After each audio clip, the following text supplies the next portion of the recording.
Welcome to Let's Talk Antigonish, the podcast where we sit down with neighbors, experts, and friends to explore the stories, the questions, and the big little issues that shape life in our town, one conversation at a time. This week we're speaking with Ann Simpson about her career and life as a writer. Hello, everyone, and welcome to Let's Talk Antigonish. This is one of your co-hosts, Justin. And this is Anuj again. Hello, Anuj. Welcome back. You were traveling. That's why last week we didn't have an episode. Yeah. But you're back in the country. Yeah, you can blame that on me. Yeah, sure. I totally blame that on you. Not me dropping the ball for failing to get an interviewee. You're correct. Let's go with that. I'm so magnanimous. But yeah, you were in the States for 4th of July, no less. And it worked. I was so hesitant to go there, but it worked out to be an amazing trip. Right. Yeah. So I think, there's hope. Yeah, I think so. That's Yeah. nice. Very positive. So today we have a guest in the studio that was requested directly by you, and that is Ann Simpson, the novelist, the poet, the all-around good human being who I happen to know from the writing The world. adult educator. There's so many titles. You'll have to get into the titles, Ann. Yeah. But I know. So first of all, hello, Ann. Hello. It's nice to be here. It is awesome to have you here. Absolutely. But I will turn this over to Anuj because you had a lot of questions about Ann and Ann's life and the writing life and poetry, etc. So this is all you, my friend. Okay. Go for it. So in fact, I will just turn around and say, it's very difficult to sometimes define yourself, when you do different things. How would you introduce yourself to somebody who doesn't know you? I think I would start by saying that I always thought of myself as an artist. So that's what I trained. Well, I went to university and then I went to art school after that. So I always thought I'll be a painter. Maybe I'll teach art. Maybe I'll do something along those lines. But in fact, it changed a little bit because I thought that's not very portable. So when I had children, I thought these big canvases, they're hard to store. I need something that's portable that I can move around. And I thought, and besides, I kind of like the idea of telling stories. Right. So it was partly, a logistics decision, I think. Small kids and so forth. So just for the listening audience who might not know your name, I should point out that you are a relatively famous author. In fact, probably just straight up famous. In terms of residence in this town, I agree. You are one of the more notable, well-known names currently living in Antigonish. So most people are listening, I think, have heard of Ann Simpson. I think many people have heard of you for your writing. But I'm afraid you are much more famous than I could ever possibly be. I don't think. But so if you could explain why is that? Why does Ann Simpson have a Wikipedia page? Well, who are you that the world? How does the world know you? Let's say. I don't know if the world knows me. I think that's stretching it a little bit. But I started in poetry. Poetry's good to write when you have small kids because it's not a long and involved process, or at least it wasn't. Or short stories. They were another thing that I could write when the children were small. There'd be nap time and it would only go so long and then they'd wake up. And so it started with shorter pieces. And then as they got older, I wrote longer pieces. I thought maybe I could write a novel. Maybe I won't call it a novel. I'll just say it's long. A long story. Yeah, that's right. And those became well-known and prize-winning. Well, they let's just say they had lives of their own. Okay. That's a very humble way to put it, yeah. I think, you say that, but poetry especially can be very intimidating for many people.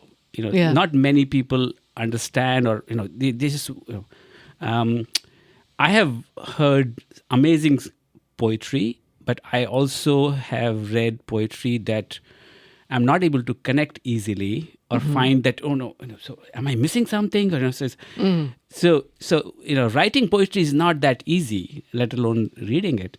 So are you comfortable with words in general, so that you can write a poetry or a prose or or story? So it's a little bit like apples and oranges. They're very different, of course. But one can influence the other. So if you're interested in words, language, if you're interested in how it works and how a line works, for instance, in poetry, you might also be interested in, okay, how can that then influence, say, fiction? Because, they often say poets can't write fiction. They can't write stories. They sort of fall off a cliff when it comes to a story. And so I think of it as these are very different things. Just one's an apple, one's an orange, is very, very different. But I would say that the experiments in poetry can find a way to show themselves in fiction. So that Very interesting. for instance, how a character is feeling. If the character is frightened, I might show it in fiction as a run-on sentence, something that drives the fiction in a way that it hasn't been driven before, so that it can help me, having written poetry. It can really help me when it comes to fiction. That's just one example, but just the way that you can shift and change and play and do all sorts of things in poetry, then you can shift and change, and you can be a shape shifter in fiction too. Are any of your novels or stories directly attributable to a poem you had previously written? No. No, they live in their own No, world. and God, I don't know where these things come from. I have no idea why you start writing a story and it just consumes you because you build a world. Well, you know what this is like, I think. You build a world so that all the things in it have to make sense to the person reading it. If there's something on the table in this chapter, is it still on the table in that chapter? So that, keeping things in the right places. That's always something that I have to work on. Did the character have gray eyes or blue eyes or brown eyes? I have to remember that. I have to go back and check. And so, is imagination a common element in the way you draw, or you write poetry, or you write prose, or other things? Is imagination one of your God's gift? It can be a superpower, or it can be a curse, I think, Okay. because you can imagine almost anything. And so, I imagine these worlds, but it can be very difficult if I'm imagining something bad that's happened. The imagination doesn't stop when you Right. want it to. It just Right. keeps going. I have like writer friends that I know who, or other just creative types. They do have great imaginations and that they have a lot of stories and ideas. But the tricky part is to have the discipline to take the idea, shape it into something that is coherent enough that other people would want to read it, and then going through the process of actually putting it on paper, editing it, and publishing it. So how do you harness, in that sense, what is your method for disciplining yourself to turn that creative energy into a final product? This is fascinating. The dialogue between two writers. Amazing. Go ahead. Yeah, I know. Yeah. I want Justin to talk. No, now, but not. and This is your me. turn. Yeah. Well, that's so interesting because it is a wholly different process, isn't it? The structuring, the organization, the beginning, the ending. You think I'm done now, and then you look at it again and you think, no, I'm not anywhere close to being done. Or that beginning, so they say that as writers, we go over the beginning over and over and over, but endings sometimes leave us in the lurch, or they don't quite satisfy, or because we don't go over them as much. And so I find that to be the case. I do try to be my own best editor, but like anyone who does something creative, we need criticism from people. We need help from those who can sort of see the whole thing. So I do get help from an editor about halfway or to 3/4 of the way along the process. And that person usually does a little kind of substantive overview of what's going on. And there's a paragraph that says, this is working really well. And then there's, I don't know how many, 10 paragraphs. This is not working so well. You can work on this, and this. And I must say that is tremendously helpful because I can then see, oh, okay, I'm weak in this area. The ending, of course, eludes me most of the time. But I get a better grip on it. And so usually that editor who helps me, 3/4 of the way along, helps me just by nudging a little bit, and then I can go back and I can nudge myself. So at this stage in your creative process, is it just between you and your editor, or do you also look for beta readers and friends to look over it? Is that still part of your process when writing, that you ask like, oh, I have this friend, they're a great writer, maybe they'll have a look at it? Or is it more just sort of the two of you, your editor? Yeah. So the editor helps me at a certain point, but not past that point, really. And do I ask other writers to look at it, or readers? Not so much. Okay. But I do talk over the problems with some people who might be able to help. My husband taught English for umpteen thousand years, and he's pretty good on problem solving. He's also writing, by the way, and so it's really healthy for me not to look at what he's doing, not to read it, and by the same token, it's healthy for him not to look at what I'm writing. So we talk more about it, and often we don't talk about it. He'll just say, "Oh, it's going in another direction. Right. I didn't know it would." And mine too. I'll get distracted and it will go off somewhere that it shouldn't. So, just reading your profile, you also are adult educator. You worked in Nigeria?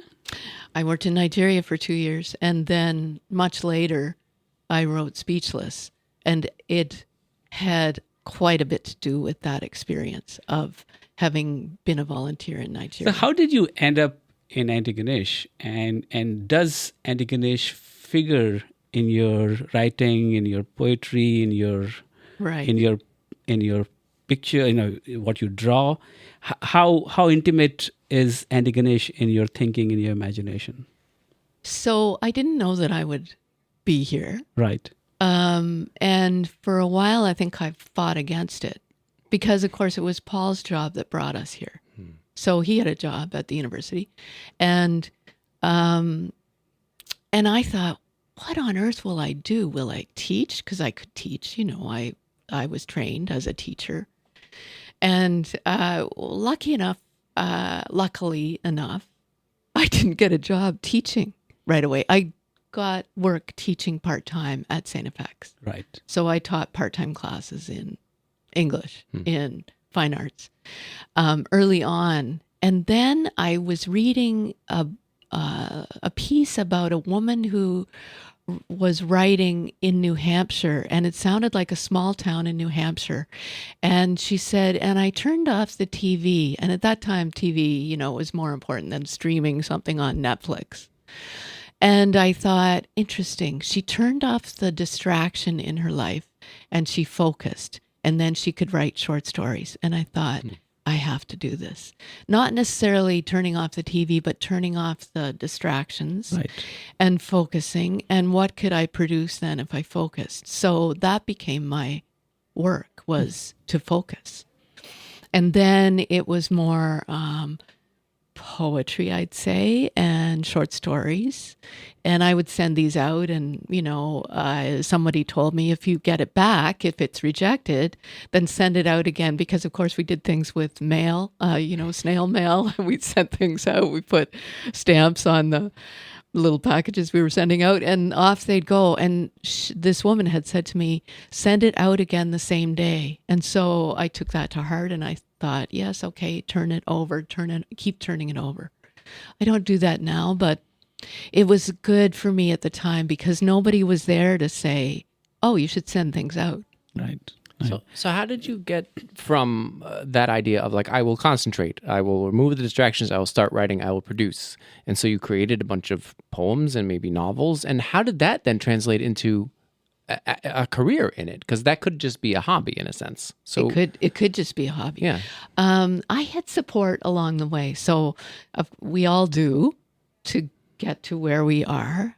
I had the support of a mentor. So I went places for my writing, and one of the places was a Banff studio, and the writing studio at that time was 5 weeks long, and it was a long time to be away from family, I have to say. My parents came and they helped with the kids, but it was a big thing. Commitment, yeah. And so I got support that way. That was huge. It sort of What year would that be? 1997, and I think I won an award for a short story that same year. And so these things helped to push me on to do the next thing, which was, how do I get I think I had a manuscript of poetry at the time. Did I have a manuscript for a novel? I don't think it was ready at that point, but I did have mentors. So I had mentors at Banff. I had mentors in poetry. Don Mackay was a fantastic mentor. And he was so helpful, but it helped me not only with the poetry, it helped me with the fiction. Somehow or other, it translated. And though he wasn't a fiction writer himself, but somehow these little things, I don't know, I just needed a spark here, a spark there, something to help me to go further. And then being in a small town, you asked Anuj about being in a small town. I didn't know that it was there in my fiction, and it is. So Palmkit Beach shows up at the end of Speechless. And in my poetry, it's kind of like the ground for many poems. It's the place. And for the essays that I've written, it's there. It's just a part of the essays often. Right. Yeah. And the paintings? And so I haven't painted in a long time, but the paintings were of places around Antigonish for a long time too. Right. Yeah. So it's sort of like there's a painting in my mind, or when you create worlds, it's almost like you have to film a scene before you can write the scene. Maybe you only get a bit of the scene, but it's almost as though you're filming it. Right. And so I would film it and see it in my mind's eye. And, is so much there's a great richness to this place that just was there. Right. And so we often say this, I'm not sure how true this is, that, Antigonish as a place and as a community, punches above its weight in the art and culture scene. And do you feel that way? Is that true, or is it just a urban legend? I think it is true. I think there's an enormous number of artists in this province. Right. Artists, by that I mean musicians, visual artists, think of the theater people, writers. It's a close community. So my own community is the Writers Federation of Nova Scotia. I don't know what I would do without that organization. Right. I'm a member of, the Writers Union of Canada and some other organizations too, but the Writers Federation of Nova Scotia is they're my people. Place. Right. Mm-hmm. Right. This is a good time, I think, to bring up your new novel, because we're talking about how place influences how you write and what you write. So can you tell us about the novel you're working on? I know of it, full disclosure, because I was at a reading that you were hosting out at Big Barn Little Farm. So I've heard some of this novel already, so I know the content. So maybe you can elaborate on the inspiration for this particular novel and how it relates to where we live in the moment. Right. So I'm writing about Cape Breton. I don't know a lot about Cape Breton. I know bits and pieces. I come from away. But I thought, I want to write about this woman that I've read about.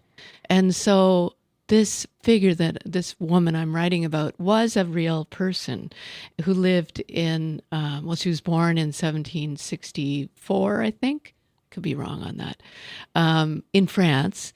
And she was the child of parents who had been deported because they were French in Nova Scotia, and we all know what happened around 1758 to about 1764-ish. And so she was born in France. That her parents would have been refugees to France, and they came over to Nova Scotia. They were trying to stay in Nova Scotia. They tried, I think, 3 times before they were allowed to stay by the British, who were in charge at that point, of course. And so it became her home. And I thought, wouldn't it be interesting to write a historical novel? I wonder if I could do it. Think of the work. I don't know the first thing. Well, didn't know much about Cape Breton. Didn't know a whole lot about Louisbourg, the siege of Louisbourg. Didn't know a lot about, what was going on at the time. Didn't know a lot about the Acadians and their struggle. It just became such a interesting world for me. And this woman, Marie Henriette Lejeune, who then became Marie Henriette Lejeune Como Ross. And so I just deal with the part of her life when she's about 24 to 26. She's not yet married to James Ross. And I was just fascinated by what would that life be like. And of course, a lot of people have written about midwives because midwives can go here and there. And so, it allows a woman a lot of freedom. It would have allowed a woman a lot of freedom. And so I just became interested in her. Yeah. And so this seems different from your other writing in that you're doing a lot of research because you're dealing with someone with a real biography. What are you doing in terms of, how do you do that? How do you do research? How do you do that? Well, not a lot is known about her. And there are stories about her, a story that she, at one point, what did she do? She beat off a bear that was approaching her in the woods, apparently. But, these are just stories. So we don't really know a lot about her. We can assume that she probably came into contact with the British lieutenant governor. So Cape Breton at that time was its own colony. It had no power, but for a while there, Cape Breton was a colony, and he was in charge. Joseph DeBar was the lieutenant governor in charge, and she might have had contact with him. So I just assumed she did have contact with him. Sure. And so I just fictionalized her story. So I knew that she was a midwife. I knew that she had helped during a smallpox epidemic in Petit Bras-d'Or, which was her community. It's very close to Sydney, which was called Spanish Bay. And so I knew a few things about her, but not much. So that was nice. And what drew you to her story initially? Like, how did you find out about her and why her? So I thought, who are the women in Nova Scotia who might interest me? And I opened up a book about famous Nova Scotian women. Can't remember the name of it. And she was one of them. And I thought, oh, she's my favorite by far. Yeah. So it was just kind of like an instant attraction to this woman and her life, and what would it have been like? And, did she have to walk hither and yon to get to somebody's house? Yes, she did. She must have. And so I was kind of fascinated by her world. Yeah. And how do you balance that line between fiction and reality, in the sense that you want to get things right because you're setting it in a specific time and place, but you also need some freedom to talk about things that maybe didn't actually happen? Like, how much leeway do you give yourself to potentially be inaccurate or at least make up things? So, you kind of meet the story halfway, or in her case, more than halfway. There's a little bit known about her. There's much more known about Joseph DeBar.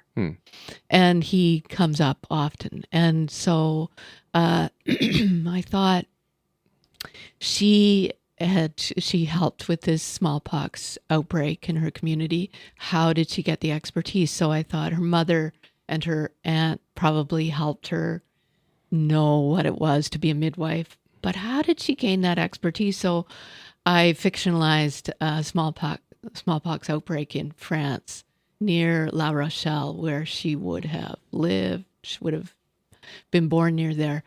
And she lived some years there before her parents tried once again to come to Nova Scotia.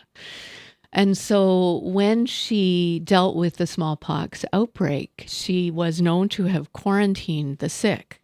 And so how did they have that notion of quarantining the sick from the healthy? And the other thing was that variolation, so it was a very crude form of vaccination, was known in Europe at the time. And so I have her trying variolation on some people.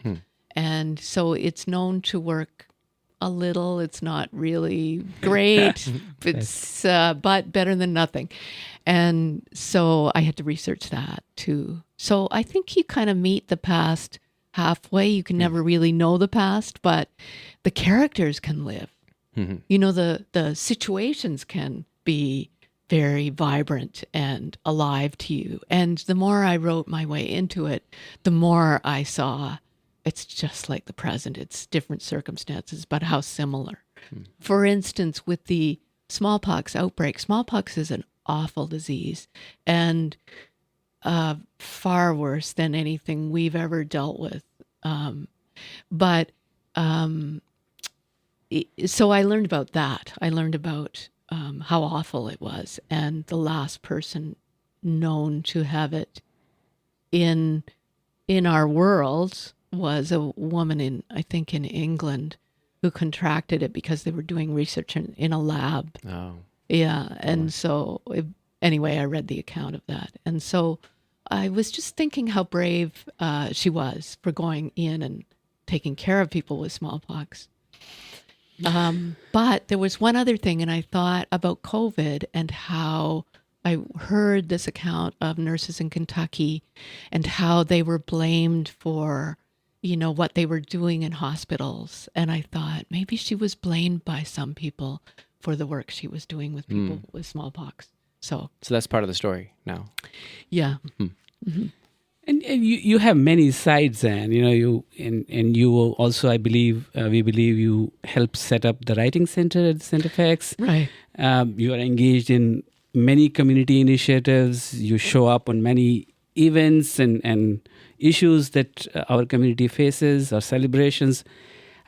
Tell us a little bit about your engagement in the community and the arts in our writing center.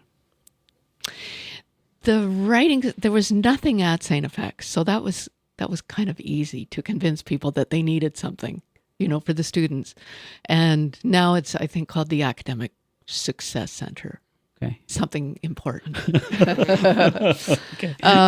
So I helped students, and then other people did that after me. And so that was a kind of a no-brainer, it could be done, and so let's do it. But I guess I came from a family that was very civic-minded. You should volunteer, you should give back somehow give to your community if you can. How are you going to do that? And so my parents were really stellar in that way and did a lot as volunteers. And so I had their example. But also, this is a community where you want to do things. I just feel like you want to try this or maybe this will work, or maybe that. Oh, and if you partnered with that organization, then maybe you'd have this. And then if you did that, then so maybe it's in the blood, or maybe it's just this community. Right. Maybe it's just the fact that people want community and want to try to make it richer, stronger, better, so I see that so often. Yeah. In the places where I am, and let's see if this can work. You mentioned earlier, that you come from away. This has caught my attention. It's in some ways, all of us are come from away, and we have now trying to reframe that of saying Antigonish by choice, ABC. Right. and so does that, how easy or difficult that journey was to be here and create that sense of community for yourself then and now. Right. Well, I was the so-called wife of somebody who worked at St. FX. Right. And so nobody thought that I could do anything. And so it was kind of like, at the time, really, they had these get-togethers on Friday evenings, I think. But they just I think people just kind of assumed, oh, you're with him, and so therefore, and maybe there's a little bit of, well, I can prove that wrong, Right. Maybe there's a little bit of that, Right. but it's also a welcoming community too. If you want to try something, people are really open to that. It's difficult at the beginning. There's no question. It was difficult for a while. I thought, what am I doing here? What am I doing? But then I thought, when I read this account of the woman in New Hampshire, I thought, I am in a place where I don't have to teach. I don't have to do that. Maybe I could, but I could do other things. Let's see. I could write. And I think there was the freedom to do that here that I might not have had if I were in, say, Ontario, and I would have been expected to get a job as a teacher. And, so it gave me a kind of a freedom here. Fantastic. Yeah. So as a community-minded person, you're very empathic and giving and generous. That has to be true. But as a writer making it in the world, you have to have a pretty thick skin because you're dealing with a lot of rejection. And you also have to have a kind of internal drive to succeed and a kind of competitiveness, which I think we heard slightly when you're saying, like, I can prove to them that I'm capable of this. So do you contain those multitudes in that we know the community-driven side, but is there a side of you that is that wants to put things out in the world, to succeed, that is driving you forward? Well, you would know. Every writer needs a reader. Every writer needs an audience. Every performer needs an audience. Every dancer, musician, a teacher, it's you've got to have that interaction, or what do you have? It's like, what did they say? One hand clapping, Right. Right. What's that? And so I think there's a longing for that if you don't have it. So a longing to be heard, yes, but a longing too for the interaction that comes with the audience, I would say. But you mentioned, you have to have a thick skin because of rejection. I don't know how many thousand times I've been rejected.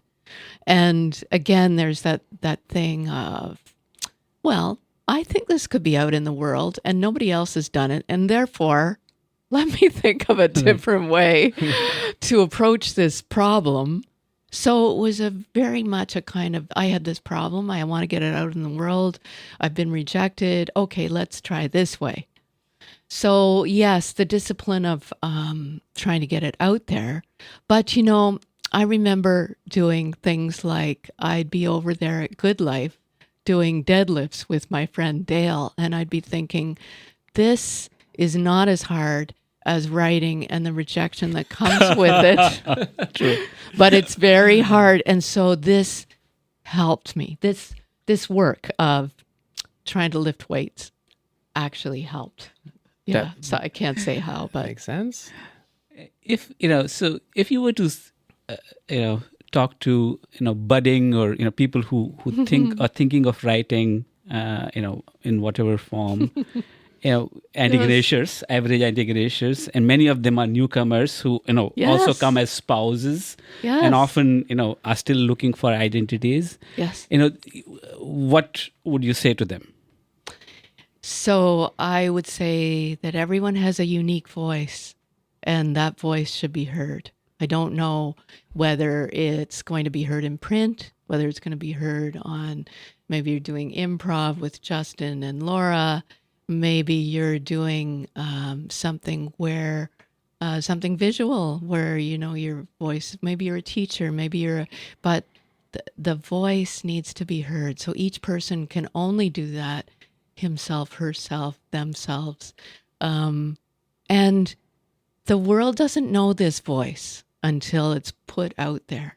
So I think that that's what I would say. I was chuckling before because Don Mackay, my mentor, had this question when I was listening to a talk he gave, and he said, well, what I tell people is take it to Tylenol and maybe it'll be better in the morning. But it's certainly a kind of an itch that you can't let go of. Right. If you want to write, then your voice needs to be heard in some way or other. So and I think it can be heard. Maybe not through publishing, maybe another way, but yeah. So with newcomers, yes, I would say certainly there's certainly a way. We have to find it, but Is there a value in those people with aspirations to look for mentors in this community? That helped you so much. Is there that kind of opportunity around here? you're a mentor. Am I? Yes. And so you know what it's like, or you see something happen that you didn't expect to see happen. Or you remember when we did this shoe project and there were people women quaking in their boots before they went out there on the stage, but then off they went. And it was so marvelous to hear their stories. So, it's exciting, isn't it? You got me started on Substack. On Substack, yeah. You got me started last year. That's true. I feel like if you have any success in the world as an artist, there's sort of an obligation to pass that on. That's how I feel about it. And so it seems the way of the world. Those who have been successful before us helped us, and now we help the next generation. That just seems the way of it. Mm-hmm. Yeah. Yes. And is there anyone that you look to as a mentor now? Yeah, tons. There's other authors who are writing in my same area who I'm now pals with, like best-selling authors, and I will have a quick Zoom conversation to ask them, like, well, what did you do when you were at this stage that I'm at a crossroads? What advice do you have? And 100% those people are fundamentally necessary for me moving forward in my career. Without that advice, I would be floundering by myself in the dark. So yeah, it's ongoing. I think no matter what level of success you have, there are people who are always more successful who can provide some sort of useful advice. Yes, that's right. I listen to, or I shouldn't say listen to, I look at a Substack that George Saunders does, and he's a American writer, short story writer mainly, but he also writes novels.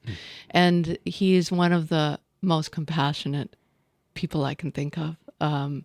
And so I look to his story club, not really for advice in writing, because I now know what to do. But though I have to say, when I come to writing a novel again, it's always inventing it from the beginning. But it's just his way in the world. It's his the way he looks at things, the way he brings community writers together, and on this Substack. Yeah. Exactly. There's always a bigger fish. Yes. Yeah. I think going back to just the last question that, I think you touched upon this, Justin, earlier, writing or that painting is not lazy work. It's very disciplined work. And it needs to, in some ways, have a closure at the end that connects with your audience or your listeners or whatever, right? And so often I think people who don't engage in that process often don't have that discipline, often don't have that rigor of going at it. And I think I remember one conversation I had when I was at Cody of saying, that staying with that process is the most difficult part. And just stay at it and make sure that you are happy with what you have done as opposed to leave it halfway. I'm so glad you brought that up because often you feel, so you're in the middle of a novel and you think, I'm failing. But failure always is that feeling that you have before something really rises up and turns into something. I mean, any novel that I've written has been kind of an on-off project for about 10 years. And then, so it's a wonder, that it got finished, each one of these things that they got finished. Right now, I'm towards the end of the novel that I was talking about earlier, the historical novel. And that took about 6 years. But it's kind of like, there's a great openness to this life. So people will look at you and think, well, I just saw Anne, she was in the library, and then she was shopping, for Spanish onions and things. I saw her at the market, and, she just swans around. And so it's an interesting question about discipline because often I don't know how to answer it. It's like the question that David Bowie, I'm not saying I'm anywhere near an artist like David Bowie. I don't mean that. But an interviewer once asked him about discipline, and he said, "You don't seem very disciplined." And David Bowie answered, "I have a project in mind, and I will see it through." And so I think that that's the case with people who see through the writing to the final point. And that means a lot of failure along the way. Like you fail. You have to take things out. You have to rewrite it. You know that you're not on the right track. You just know. And then you get some help and you think, oh, well, I guess I'm sort of at the midway point, middle of the life. What was the Dante line? Middle of the way. Right. I'm in the middle of the way. And then don't they go down into the inferno after that? And so it's a similar process, I think, with a novel. Right. In that you see it through, but my goodness, it's arduous. Yeah. It's arduous. Yeah. Fantastic. Thank you. Wow. That's yeah. So I think that we've asked everything. Anuj, do you have any more burning questions, or do we get through all of your Anne Simpson questions? No, I think I'm so glad that you have you in the studio, and I've been able to understand your mind of how do you kind of operate in so many different spaces. And yet you are one person. And is there anywhere, so for folks who may not know you and your work, what would you point them to in terms of an online location or a bookstore to go to, or something you recommend of yours that they read? Where does one start in the Anne Simpson verse to get to know you? That's so funny. I think the Curious Cat has some of my books, and if not, they would order books. Some are here at the library. So there's, I would point them to novels because, as you said, Anuj, poetry is less accessible. So I think that Falling, which is about daredevils and Niagara Falls and an artist fellow, so Falling, or Speechless, which has to do with a Nova Scotian journalist, and she finds herself in Nigeria, and she's in the middle of a controversy there. And so those are the ones that are published. There's another novel, but it was my first, long time ago. Poetry, and there's personal essays too. So, but I don't know. I think novels are the places where people... So Falling and Speechless are the way, the easiest way in. Probably. And then they'll end up at poetry by the end of this journey. Yes. Okay. That's right. Well, thank you so much for coming in. This has been great. You guys are amazing. Wonderful. I'm so glad you're doing Let's Talk Antigonish. And fantastic idea. And I'm just looking forward to who you're going to have next. Oh, that's Who will exciting. it be? Now there's pressure. No, you got to get someone good. Now that you're back in town. Okay. All right. Thanks, Anne. Thank you See so ya. much. Thank you for listening to Let's Talk Antigonish. If you like the podcast, don't hesitate to subscribe. Just go to letstalkantigonish.ca and click. Voila! You'll receive new episodes right in your email inbox. This podcast is a labor of love. Please consider making a contribution, small or large, maybe a monthly subscription.